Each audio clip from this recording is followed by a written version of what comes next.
Well, good morning, good afternoon, good evening, wherever you are, whenever you're watching this episode of Ascension with A Course in Miracles. It's another transmission that only happens through me when somebody is here to receive. And it's so exciting. I'm so grateful for you guys being here. And today is April the 19th.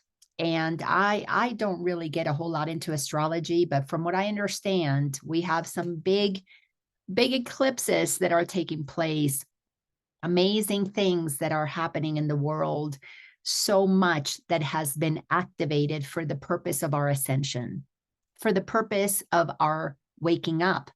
But as the Course in Miracles teaches, as really everything teaches, it's a choice. We have free will. That is the greatest gift that God gave us, is that we have free will. And the other gift that goes with that is that we're never punished for whatever it is that we have chosen to do. So not only can we do whatever we want to do, but there are no consequences.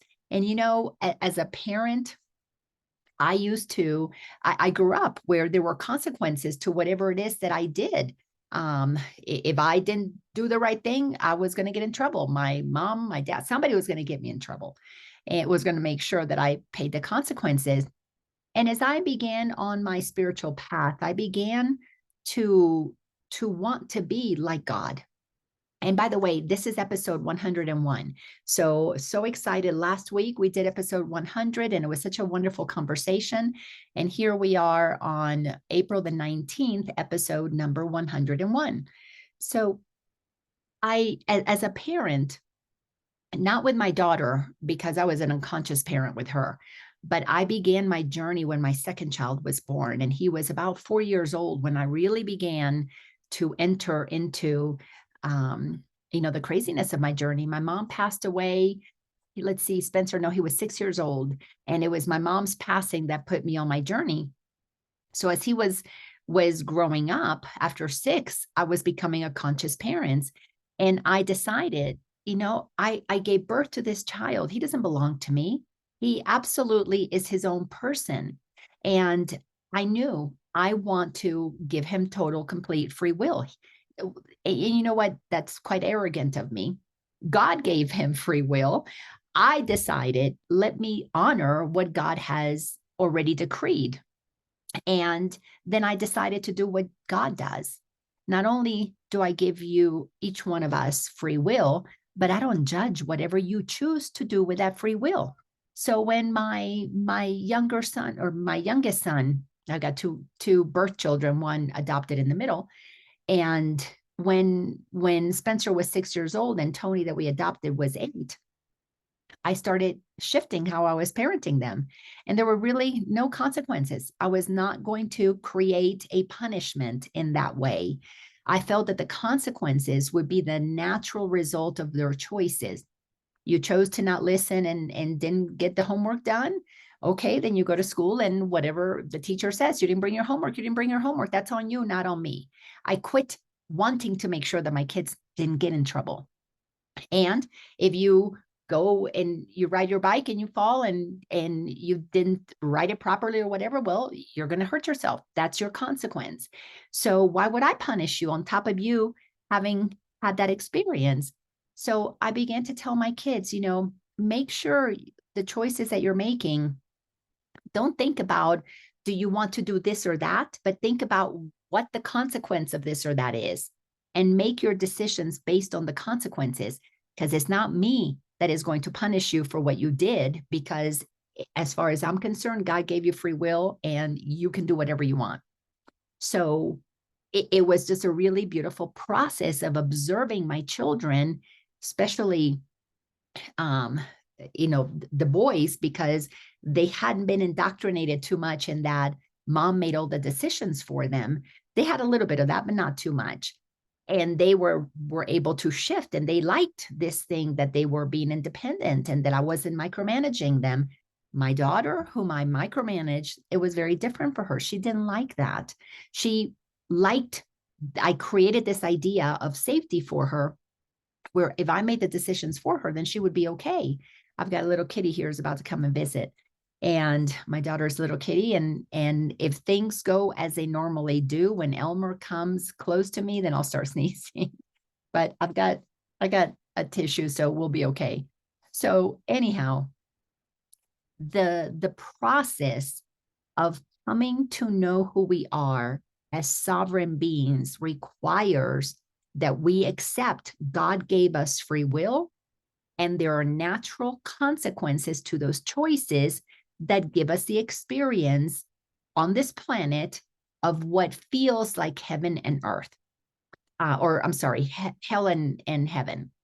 If your choices are to utilize your free will in service to yourself, meaning selfishly, from fear, in taking from others, operating with greed, with lack, there are going to be certain consequences to that. Now, they may not show up in the same lifetime. Before, things would take lifetimes before you would see the shift from one lifetime to the next of the consequences. And then you were asleep. You didn't even know that's what was happening.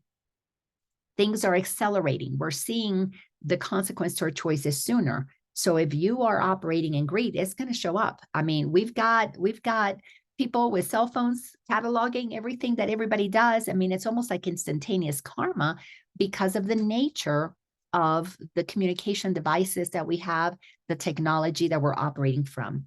At the same time, if you make your choices, if you utilize your free will in service to the greater good, because you know who you are, because you know we're all one, the consequences to that are also absolutely amazing and beautiful. Now, we have been given an example of Jesus crucified on the cross, and it wasn't too long ago that we celebrated Easter and celebrated the whole crucifixion and resurrection drama. But we have been taught, especially those of us who grew up Christian, I did for sure Catholic, that if you do the right thing, if you're good, well, you might end up crucified. So it's almost as if you're damned if you do, you're damned if you don't. And that gave people permission to do the bad thing. If I'm going to get crucified, I might as well do it and have fun at it. And that is a mindset that has been perpetrated, especially in the West. Well, I'm going to say everywhere in the world, where people do things utilizing their free will, doing things that are selfishly oriented. They don't care who they hurt. They don't care what they do. They don't care the trail of destruction that they leave behind, because they're not afraid.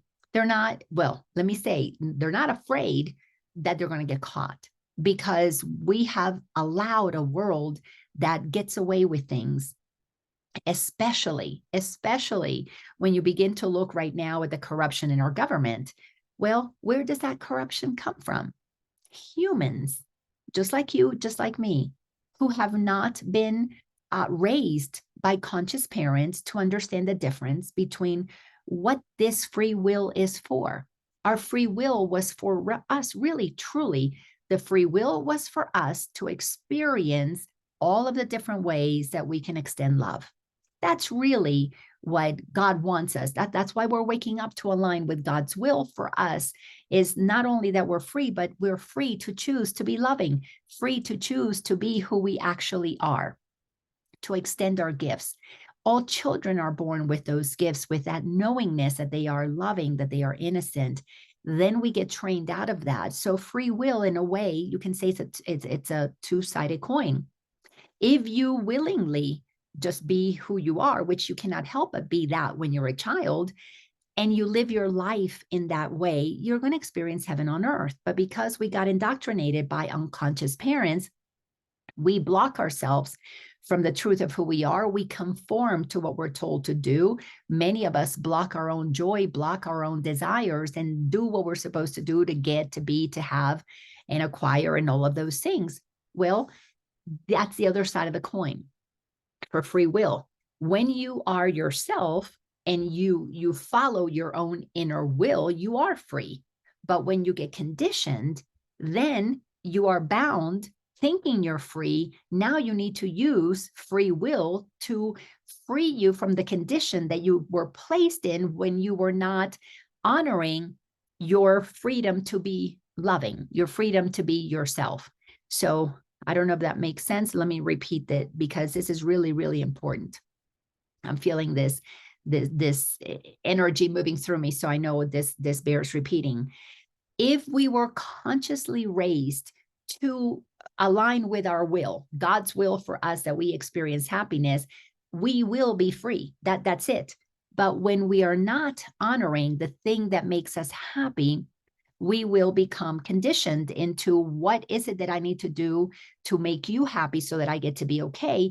Then we're using our free will to suppress doing what God wills for us, and we begin to do what the ego wants to do. It begins with protecting you from others. I'm keeping you safe. I'm ensuring that you find your voice to speak up and tell them off and whatever.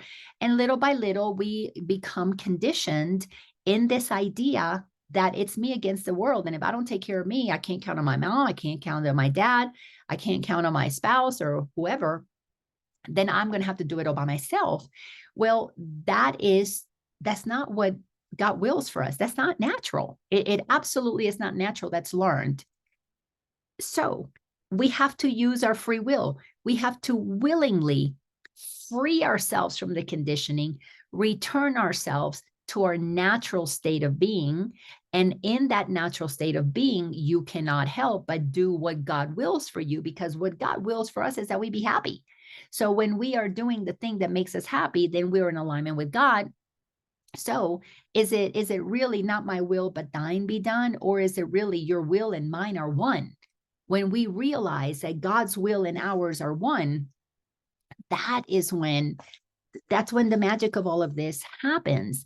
And it's just such a beautiful thing, absolutely beautiful thing for us to understand that our will and God's will really, truly are one and the same. And it has to do with happiness. It has to do with self-fulfillment. So here we are in chapter 30, titled The New Beginnings of A Course in Miracles. And if you're new here, this is what Course in Miracles looks like. I know that's a little, it blurs everything. How about that? It even blurs that picture. Well, I'm in my daughter's room, so I'm going to leave it blurred like that. Not that there's anything that you couldn't see. It's a bed. But anyway, so operating from A Course in Miracles in chapter 30, the section is called The New Beginning. Everybody has to go through the process of shifting from the conditioning that we have picked up from the ego and freeing ourselves to do God's will, which is to do our own will. Hey there, thanks so much for joining us, Jody. So glad to have you here. So the Course walks us through an amazing journey, and a journey that is very, very uncomfortable. For if you're going deep, is very uncomfortable, because you have to question all of the beliefs that you agreed to accept as truth. And let me tell you, every belief that you believe, you had to accept it as true. Nobody can force you to make a decision to accept the belief. Now, they can scare you while they're saying whatever they're saying, but for it to become your truth, you have to agree with it.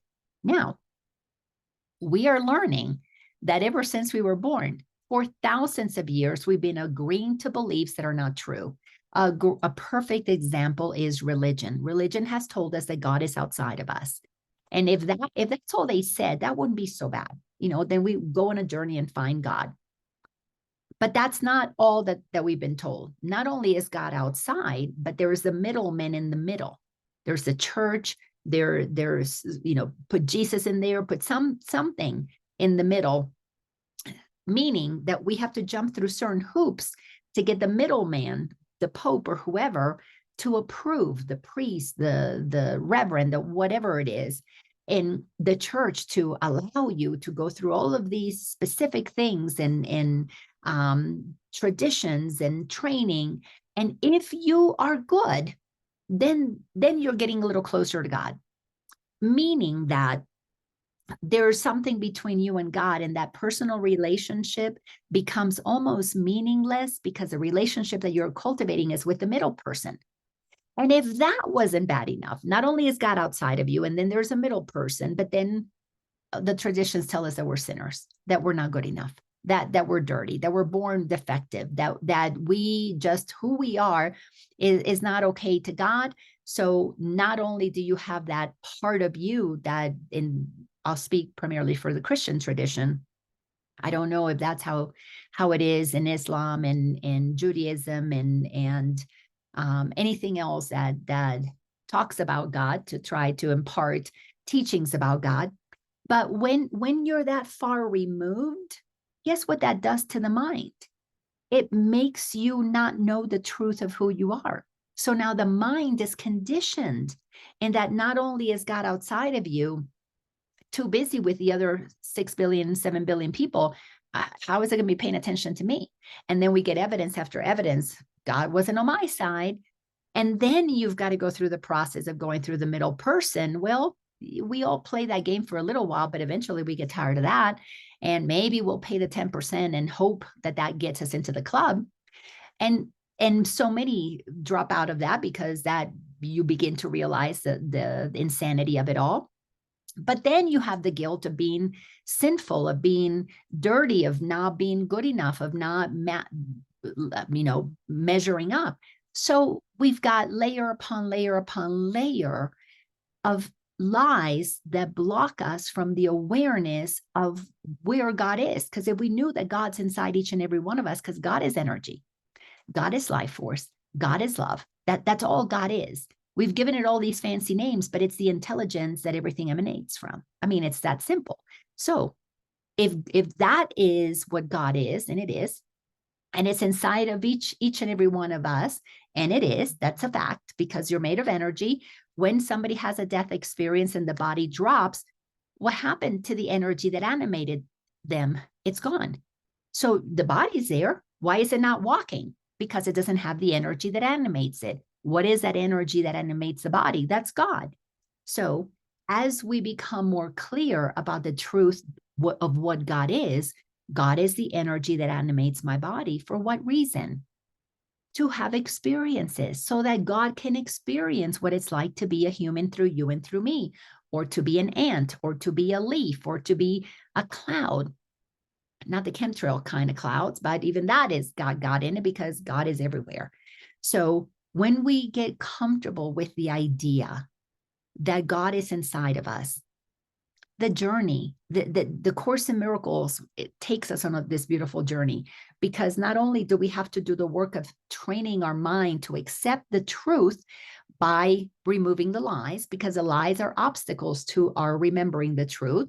So as you no longer believe that you're a sinner, as you no longer believe that you got to go through a middle person, as you no longer believe that God is outside of you, you're removing obstacles. And as you remove those obstacles, you just come closer to the truth. And then all of a sudden, whoop, there it is. You feel God inside. Then the Course tells us what happens when that takes place. We enter into a new beginning.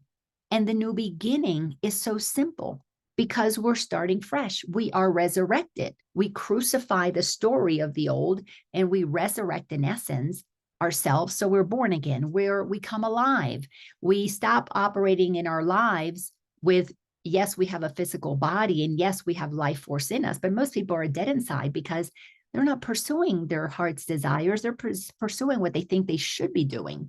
So the Course takes us through a very, very beautiful, very gentle, in my opinion, process of questioning our beliefs until we come to the place that you acknowledge you only want to believe what is true. So we make a choice between the beliefs of the ego and the beliefs of God, the beliefs of fear, the beliefs of love. What is true and what is not true, or what is true and what is illusion. Illusion is anything that's been made up. It's, it's like a magic trick. It's an illusion. It's a made up experience to trick us into believing something that's not actual. So that there is, magic bunny coming out of a hat when they're really, it's like magic that happens. Well, no, it's an illusion. The little bunny was placed there, but it's covered. So you don't see it when they tip the hat and then all of a sudden they pull it out. It's all made up. So the beautiful thing about the Course in Miracles is it leads us through a progression. In chapter 30, in the new beginning, as we've been looking at now for a couple of weeks, It just wants us to know how simple it is. Once you clear your mind and you come to the truth, this is how you stay there, because that's the trick. How do I stay grounded in truth? How do I stay aligned with truth? So it tells us there are simple rules that we must decide on. And it tells us that these decisions are continuous. We're going to have to keep choosing to make this decision over and over and over again until such time that it is so who we are that the decision isn't made anymore to align with God. The decision then has been decided that you are God. From that place, you don't have to choose to be God anymore. You just know what you are. And like Jesus, you experience your eternal life. That 2,000 years later, Jesus is still talking to us, wanting us to wake up to the truth that he taught before. God is love, and so are we. And I and the Father, Mother, God are one because God is inside of me. It's my life force. However, this is what's so amazing when you peel back the layers of the lies that we've been told to block our free will, our awareness of how we are free. And if we do what we will, what we desire to do, then of course we would experience nothing but happiness. But Jesus, perfect example, crucified. So the body has the death experience, but the life force doesn't die because the life force is what's eternal. The life force cannot be contained. Nobody can punish the life force or do whatever. It's free. It's free to do whatever it wants. And Jesus has chosen the consciousness that is that life force not to have to take on a physical body again, because it communicates with all of us more easily through being non-physical, helping us all remember what he discovered while he was in physical body, that we must make a choice for truth. We must make a choice that allows us to question everything that is not true so that we can reveal the truth that is there. To reveal the truth that is there, we must peel what is not true.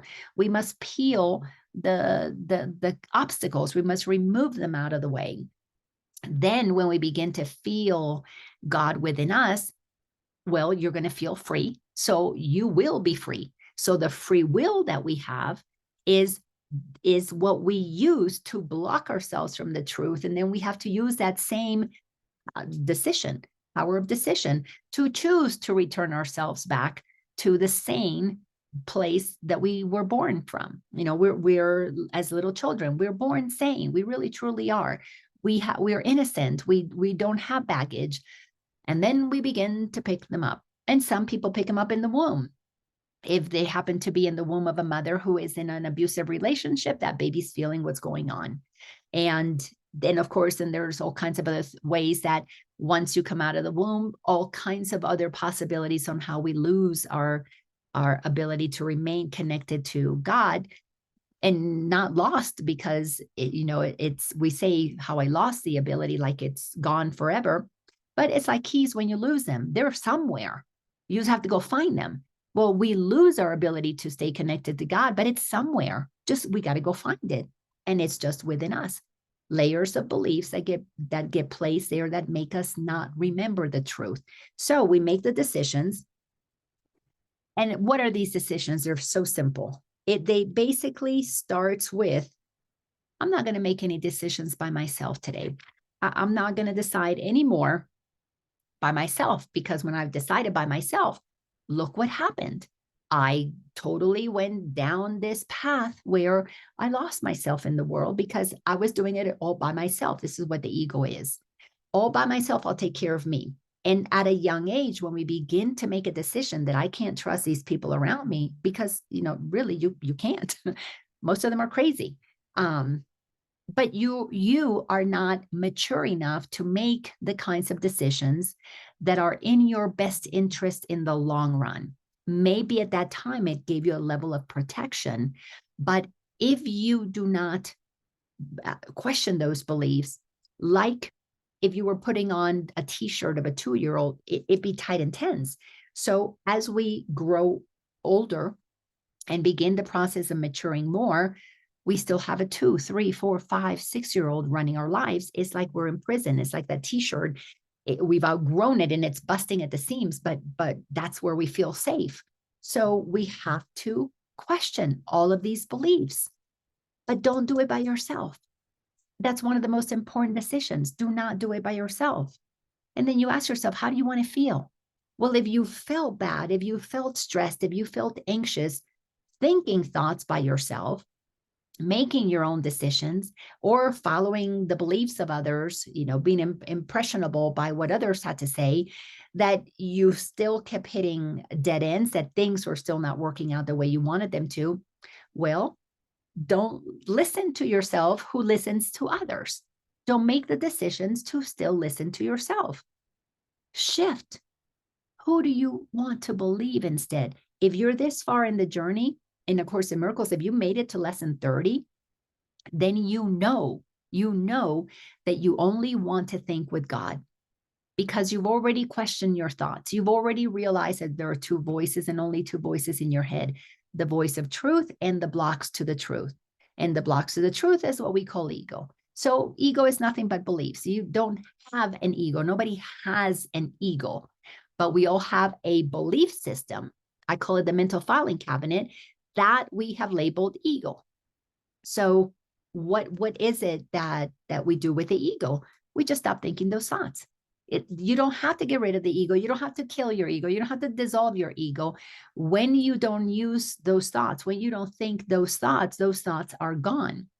For example, a little child that plays, with their toys, and that's what they love doing. And I'm watching my little grandson, their toys that he played with. And eventually he's outgrown already. He's not even 2. He's already outgrown a bunch of toys. He just doesn't go to them anymore. They're not interesting. Well, he just doesn't think the thought to go use that toy. Well, that's exactly what happens with the ego. You stop using the thought, oh, let me care about what other people think. When you don't care about what other people think, you're not thinking egoic based thoughts. You're not thinking with that or in that way. You don't have to kill that part of you that thought, I care about what other people think. You just don't think that thought. What do you think instead? I know who I am. I am as God created me. I'm whole and complete. There's nothing missing. Of course, from a humble place, while we're shifting, we can get pretty uppity. We can get, ego gets spiritualized because you start thinking thoughts, new thoughts that make the ego go, oh, I'm spiritual, I'm special, I'm amazing, I'm this, I'm that. And you begin to think of yourself as this great being that is still operating unconsciously.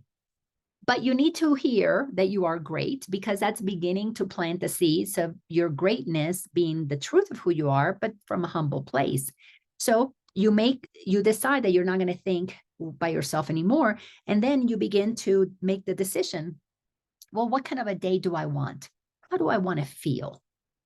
If I'm not going to think with the ego, which used to make me feel bad at the end of the day, anxious, tired, felt like I was on a treadmill, whatever that was, angry, upset, jealous, that's ego. All of that is ego. Fearful, all that's ego. And you can feel the difference between the contraction of thinking with the ego versus the freedom, the expansion of thinking with God. So you make a decision. I'm not going to have any thoughts by myself. And then what kind of a day do I want? I want a day where I feel good. I just want to feel peace. I want to feel joy. I want to feel certainty in my life. Well, then you learn all of these things. And then if you make a mistake, if you think with the ego, it's very simple. You say, you know what? I forgot to decide. I forgot to decide with God. I forgot to decide that I wasn't making any decisions by myself. Very simple. I forgot that I wanted to have a peaceful day, and I forgot to decide, what do I need to do to have a peaceful day? I need to think with God, not with ego. Then we started looking at then the other comments that we can say to help us through this process, because oftentimes we're not going to do this perfectly for a while. It takes a lot of repetition. It takes a lot of practice. And you realize that you made a mistake, then you can say, well, at least I can decide that I don't like how I feel now. So I feel contracted because I was thinking with the ego. I don't want to do that anymore. And then comes another step, which is to make a statement that requires a lot of maturity. And the maturity says, so I hope I've been wrong. I hope I was wrong by choosing the ego instead of God. I hope I was wrong. Giving yourself permission to allow yourself to be wrong, something that has been trained out of us, this idea that nobody wants to be wrong, which makes us all want to be right, makes us righteous, and in fighting for being right. Even a victim needs to be righteous about their victimhood. Don't leave them alone in their suffering and in their pain and whatever that might be. But if you can admit, oh, I made the wrong decision by going with my ego again, by thinking small, by contracting myself, by going into fear, into greed and selfishness, I was wrong to do that because it doesn't align with what I said was the kind of day that I wanted. It doesn't align with what I said I wanted to feel. So once the mind gets really clear that your thoughts create how you feel, and you choose to feel happy, you can't go around having thoughts about, oh my God, poor me, there's not enough, there's whatever. If you want to feel happy and feel the expansion of happiness, you have to think with God. Why? Because God gave us one purpose, and that was to be happy. Why? Because if you follow your inner willingness, your free will, you are only going to do what makes you joyful. But we don't do only what makes us joyful because we got trained out of thank you school system. That what do you think? It's just all fun and games? No, you're here to study. You're here to work hard. You're here to follow the rules. You're here to do this, that, or the other, not just to play and have fun. Well, God created us to play and have fun. And if school was fun, we would be playing and having fun while learning. But the kind of learning that is the kind of learning that activates the soul is a learning that helps you go inside and tap into your own brilliance and bring that out. That it gives you the opportunity to do things that are truly joyful, not fill your mind with information that you got to regurgitate, not fill your mind with useless stuff. I mean, how many formulas do I remember from all those years of math? Hardly any of them. I do remember plus and minus and a little division, but that's about it. So let each one. If Einstein loved math, he then wants to have all that knowledge come out of him. Then he would love a class that's a lot of science and math. Well, I didn't want that. I loved playing dress up and pretend. You know what my favorite class? Probably one of my favorite classes in all of my schooling years in high school. I had a fashion merchandising class. It was so much fun. I came alive in that class because I loved fashion. I love getting dressed. I love, all those fun things with that. Had I been allowed to bring forth, I probably would have had more of schooling that would have been more art related, more self-expression. But that's not what I got. I had to learn all kinds of useless formulas, useless for me. They're useful for those who need those formulas, but I didn't need them. I didn't need to know the square root of anything to change a dirty diaper. But I learned all those things, useless information in my mind, instead of the things that allowed me to express myself. So, free will. We are free to use our will however we want to. Either we will with God, we choose, we make a decision to think with God, want to know what God thinks for us, because if God created us to have freedom, to experience eternal life, and to be happy, then what is it that I need to do to have that experience? The Course teaches us. So as we continue in this, paragraph 9, we read the last sentence there, so I'm going to read it again. We read it last week. Now I'm going to read it again to start this week. So having decided that you do not like the way you feel, what could be easier than to continue with? And so I hope I've been wrong. Because when we can get humble enough to realize, oops, I did it again. I made a mistake. I'm feeling the tightness and the tension. I don't want to feel that anymore. I want to feel peace and ease. Then what do I need to do?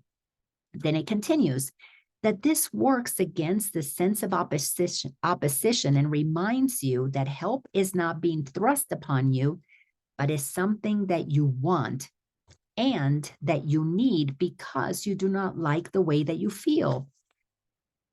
You know, one of the most amazing parts of all my years in coaching is how many people advocate for their dysfunction. I have, and some of you guys know what I'm talking about, that I have coached that want to advocate, but I am afraid, and I'm justified for my fear, and I lost my money and I should be afraid, and I lost my partner and I should be afraid that I'm going to be alone. And but it is the way that it is, but it's a hard world out there and things don't just happen so easily. The ego advocates for its dysfunction, advocates for its own suffering. It defends it. Why? Because we don't know any different. How do you learn to know different? Well, you got to let what you knew be wrong. It's just that simple. Well, what if I have been mistaken in my thinking? What if I'm mistaken that it has to be difficult? What if I'm mistaken that just because I got divorced doesn't mean life's going to get miserable? What if I'm mistaken that because I lost my money, that means I'm going to be destitute and I'm not going to have another chance? What if I'm wrong about that? That creates the necessary opening and trust to begin to listen to another voice. And it tells us right here, you need to want and feel that you need to hear another way of thinking to get you to what it is that you prefer. Because if you're not getting what you prefer by thinking the old thoughts, that's a clue that you're going to keep doing the same old thing, expecting a different result, and a different result is not going to come. So a lot of humbleness in this journey and a lot of humor. Those two things, I mean, talk about they're necessary. They go hand in hand. So this tiny opening will be enough, exactly the definition of insanity. So this tiny opening will be enough to let you go ahead with just a few more steps that you need to let yourself be helped. This is what's so amazing, mind-blowing about one of the reasons I love A Course in Miracles is God gave us free will. It cannot force its will that we be happy on us. It cannot force us into peace. It will not that it cannot, it could if it wanted to. It will not force us into peace and joy and life being fun and easy until we decide that we want that. Because free will is one of the greatest gifts that we've been given. As a matter of fact, I'm going to say it's the greatest gift that we've been given because we can choose to do anything we want. So will you just create a tiny little opening? My own thoughts have created suffering. It makes me feel tight and tense. I really want to feel happy, but I don't have those thoughts in my mind readily available because it's not what I'm used to thinking. I'm used to thinking about the bills and the problems and the economy and the horrible things in the world. I'm used to thinking about protecting for a rainy day and worried about, did I pay the insurance in case I get hit? Insurance for the car. Did I pay the insurance for health insurance in case I catch this thing or that thing? Those kinds of thoughts are what the ego uses to keep us in a state of conflict, in a state of anxiety. The thoughts that God wants us to think are the thoughts that are simple. What do I want to eat right now? Well, then let me just go do that. What is it that I want to experience in this moment? Well, then let me just do that. It's very simple. The ego's planning ahead and preparing for the future. And if I get in my car and I don't have insurance and I'm going to get on 285 and I'm going to get in a wreck and blah, blah, blah, blah. It's just planning the future. And you're not even conscious of it because it happens so quickly in the subconscious mind because we've been trained into fear. We've been trained into expecting the worst. So here, this tiny little opening will be enough to let you go ahead with just a few more steps that we need to let ourselves be helped. Paragraph 10. Now you have reached the turning point. I love this. And we're going to talk about that turning point. It's key because it has occurred to you that you will gain if what you have decided is not so. Once you realize, oh my God, I forget, in one of my classes, somebody said, oops, I could have had a V8. Oops, I could have had a moment of truth here. Let me read this again. Now you have reached the turning point because it has occurred to you that you will gain if what you have decided is not so. The minute you realize, you know what, worried about getting in a car accident, how does that help me? How is that beneficial? It's taking up time, worry, concerns in my mind. It's aging me to have that state turning point. What if I think differently? Well, you cannot move towards love, joy, and peace if you continue to step towards suffering and anxiety and worry. Those are two opposite directions. A simple little thing that I used to do with my kids when they were younger. Being a teacher, I have flip charts, lots of flip charts. Sure, all of you have seen in my classes, those are especially my live classes, the flip charts that I use. And I would take the flip chart and I would put a line in the middle of it. So there's a big piece of paper, a line right in the middle. And I would say to them, okay, this line represents you're right here. And I would put a dot and I would ask him, what is it that you want to experience today? Tell me, how do you want to feel? What is it that you want? So that I can teach them how to decide with God and not with the ego. And at that time, I taught them to think with love instead of fear, to think with confidence instead of confusion. And they would say, let's say it was a school issue, because this was a lot of what we coached on when they were younger. Well, I want to do really good in my test. Why do you want to do really good on your test? Because I want to feel, confident that I know the material, that I'm preparing myself to complete the class. And then what do you get from that?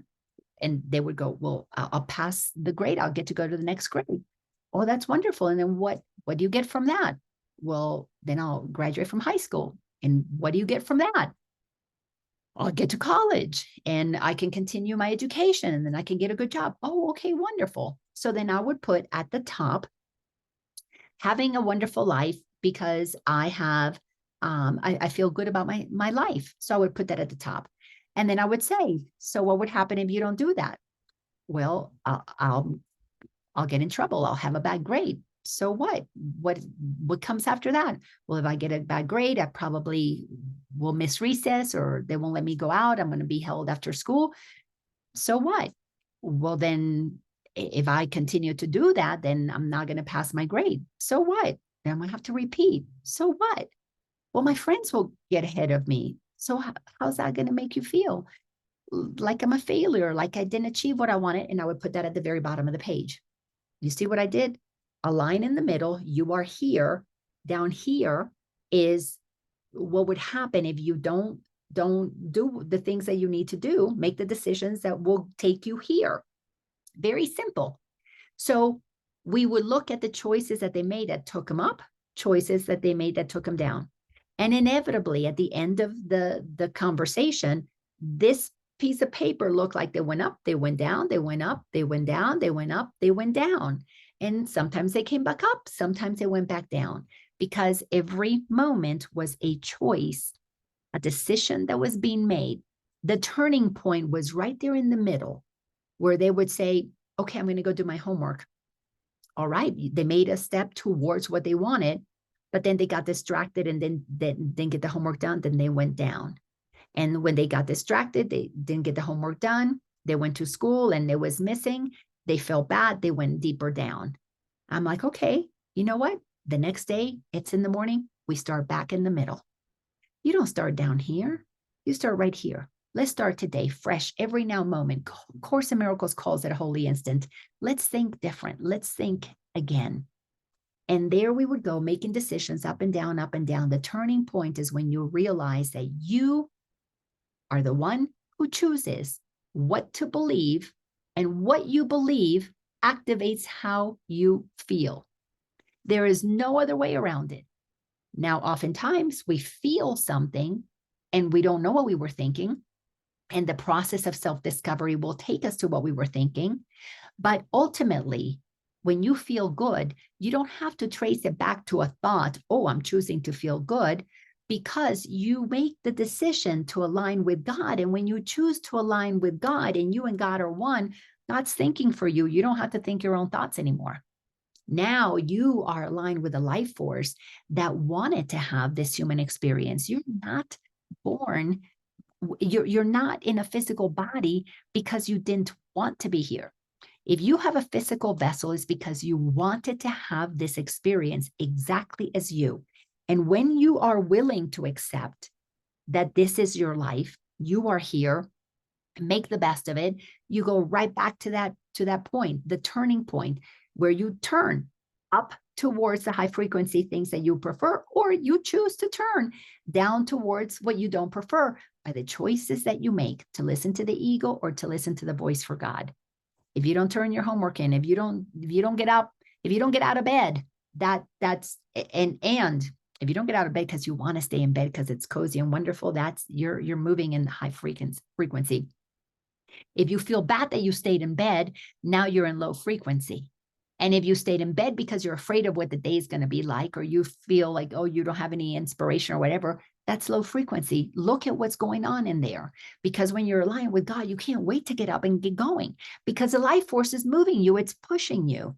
Last night, I could barely sleep because I had all these beautiful ideas running through my mind. And I'm like, oh my God, that's a reality that I want to experience.